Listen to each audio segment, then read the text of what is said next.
Shrinkflation has reached the pearl party industry, y'all. If you have ever watched a pearl party and wanted to open an oyster, stop scrolling and just listen for a minute. I have some really important information to share with you. I bought this quote unquote monster oyster on Amazon for $8.99. If you have ever watched our videos, you know that we are very open and honest about what's going on in the industry. And most recently, we were able to get monster oysters for about $18 on Amazon. But that was last year. And so this year, one popped up on my feed for $8.99. And you know I like to mystery shop, so I mystery shopped it. They have gotten so much smaller, which is really not great for the pearl quality inside, because typically they're left to grow for 3 to 4 years. But this appears to maybe be about 6 months. Why that matters is the pearls are much smaller when you let them grow for only about 6 months. You can see here that there are quite a few, but they are very, very tiny. And I'll show you on my fingertip after I get them out of the mussel. This is a Hyreopsis kamingi mussel. It is a pearl producing mussel that is typically farmed in China and produces cultured freshwater pearls. The pearls are real, but they are cultured, meaning there was intervention from humans during the pearl production process. Cultured pearls are real pearls. They are, however, not natural pearls as the FTC defines that.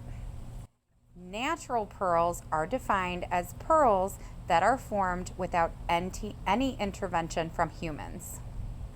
99+% of the pearls on the market today are cultured pearls because fishing for wild pearl producing mollusks is largely prohibited worldwide.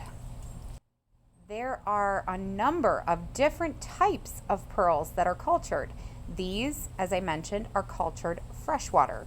We also have cultured Tahitians that are naturally dark, cultured South Seas, which are huge and beautiful. They come in whites and goldens. And then we have cultured Cortez, which are one of the rarest types of cultured pearls. They're only formed in the Sea of Cortez in Mexico. Then there are cultured Akoya, which are typically farmed in Japan. But let's get back to the cultured freshwater, because again, as I said, typically these are formed over the course of 3 to 4 years.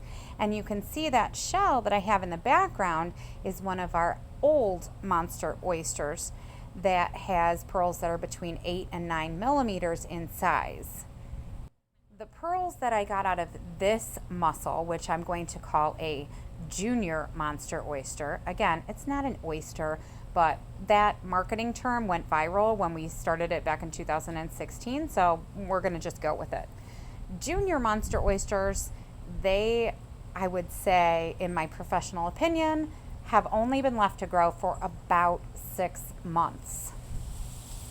The biggest problem with that is we have a professional pearl drill, but they're so small that drilling these pearls is almost impossible. You might get one that drills through the side, it doesn't sit in the cup properly, and it completely flops around in there, breaks 17 drill bits before you even get even a partial hole. It's just not conducive to jewelry making. I do want to mention that the color on these is fabulous. I wasn't expecting for this small of a pearl to have such a rich color saturation. The colors are beautiful, and what we'll probably do is put them either in lockets or in little gem jars so that you can admire them, but we won't be making these into jewelry because they're just too small to drill. If you decide to purchase one of these on Amazon, there are a few things you should know. Number one, the pearls are going to be very small. Number 2, you need to wear gloves and open in a well-ventilated space. I'm sitting outside while I'm opening this. Ventilation is key because these are preserved in formalin, which is a formaldehyde solution. So well ventilated area, really important. Gloves, also really important.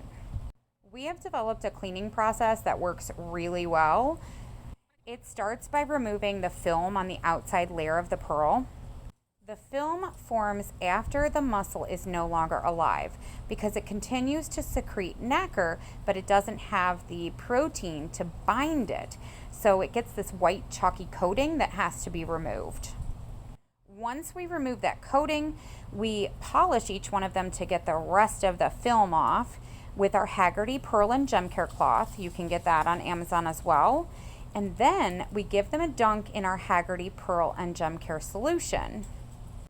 That smells amazing. Again, also available on Amazon. We got 31 pearls from this one junior monster oyster. And overall, again, I'm really impressed with the color saturation and the number of pearls that were in this mussel. What I'm not impressed with is the size of the shell and the length of time that these pearls were left to grow. If you want to check if your pearls are real, do the tooth test. Rub the pearl on the front of a clean tooth. If it's gritty, it's real.